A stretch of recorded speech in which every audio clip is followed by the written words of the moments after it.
Parliament శీతాకాల సమావేశాలు వేడిగా ప్రారంభమయ్యాయి. ఎస్ఐఆర్ కు వ్యతిరేకంగా ఉభయ సభలు హోరెత్తాయి. సభ సమయంలో డ్రామాలొద్దని ప్రధాని మోదీ స్పష్టం చేసిన విపక్ష కూటమి అదే ఎజెండాను అమలు చేసింది. ఓట్ చోరీ నినాదాలతో సభ కార్యకలాపాలను అడ్డుకుంది. శీతాకాల సమావేశాల తొలి రోజే పార్లమెంట్లో తీవ్ర గందరగోళం ఏర్పడింది. విపక్షాల ఆందోళనలతో లోక్సభలో వాయిదాల పర్వం నడిచింది. ఓటర్ల జాబితా ప్రత్యేక సమగ్ర సవరణపై చర్చించాలనే డిమాండ్తో ఇండియా కూటమి ఎంపీలు సభా కార్యకలాపాలను అడ్డుకున్నారు. ఉదయం 11 గంటలకు సమావేశాలు ప్రారంభం కాగానే ఇటీవల మృతి చెందిన ప్రస్తుత మాజీ సభ్యులకు లోక్సభ నివాళులర్పించింది. బాలీవుడ్ హీమ్యాన్ ధర్మేంద్ర మరణానికి ఎంపీలు సంతాపం తెలియజేశారు. అనంతరం ప్రశ్నోత్తరాలు చేపట్టేందుకు స్పీకర్ ఓం బిర్లా ప్రశ్నించగా ఇండియా కూటమి పార్టీలు నిరసనకు దిగాయి. ఎస్ఐఆర్ పై చర్చించాలంటూ నినాదాలతో సభను హోరెత్తించాయి. వెల్లోకి దూసుకువెళ్లి ప్లకార్డులు ప్రదర్శించాయి. కొందరు విపక్ష ఎంపీలు క్వశ్చన్ అవర్ కు సహకరించాలని స్పీకర్ ఓం బిర్లా పదే విజ్ఞప్తులు చేసినా వెనక్కి తగ్గలేదు. దీంతో సభలో వాయిదాల పర్వం నడిచింది. గందరగోళం మధ్యే మణిపూర్ జీఎస్టీ సవరణ బిల్లును లోక్సభ ఆమోదించింది. అటు రాజ్యసభలోనూ ఎస్ఐఆర్ పై చర్చకు విపక్షాలు పట్టుబట్టాయి. సభ నుంచి వాకౌట్ చేశాయి. ఓటర్ల జాబితా ప్రత్యేక సమగ్ర సవరణను వ్యతిరేకిస్తూ మంగళవారం పార్లమెంటు ప్రాంగణంలో ఇండియా కూటమి ఎంపీలు నిరసన ప్రదర్శన నిర్వహించనున్నారు. మరోవైపు శీతాకాల సమావేశాల సందర్భంగా రాజ్యసభ చైర్మన్ గా బాధ్యతలు చేపట్టారు ఉపరాష్ట్రపతి సిపి రాధాకృష్ణన్. చైర్మన్ గా తొలిసారి సభా కార్యకలాపాలు నిర్వహించిన రాధాకృష్ణన్ కు ప్రధాని మోదీ శుభాకాంక్షలు తెలియజేశారు.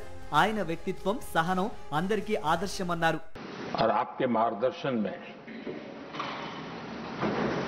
सदन के माध्यम से देश को प्रगति की राह पर ले जाने के लिए महत्वपूर्ण विषयों पर चर्चा, महत्वपूर्ण निर्णय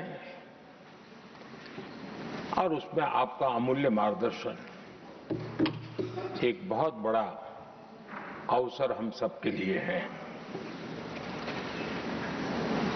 मैं सदन की तरफ से, मेरी तरफ से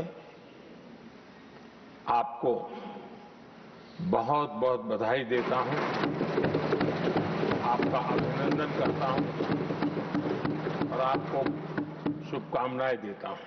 నూతన చైర్మన్ కు స్వాగతం పలుకుతూ విపక్ష నేత మల్లికార్జున ఖర్గే చేసిన కామెంట్స్ రాజ్యసభలో దుమారం రేపాయి.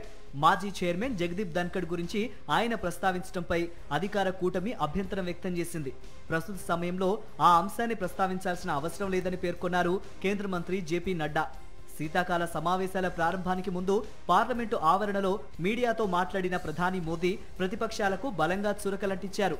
సభా సమయాల్లో డ్రామాలు వద్దని, చట్టసభల్లో చర్చలు తప్పనిసరని హితవు పలికారు. బీహార్ ఎన్నికల్లో ఘోర పరాజయం ఫ్రస్ట్రేషన్ నుంచి కొన్ని పార్టీలు ఇంకా బయటకు రాలేదన్నారు.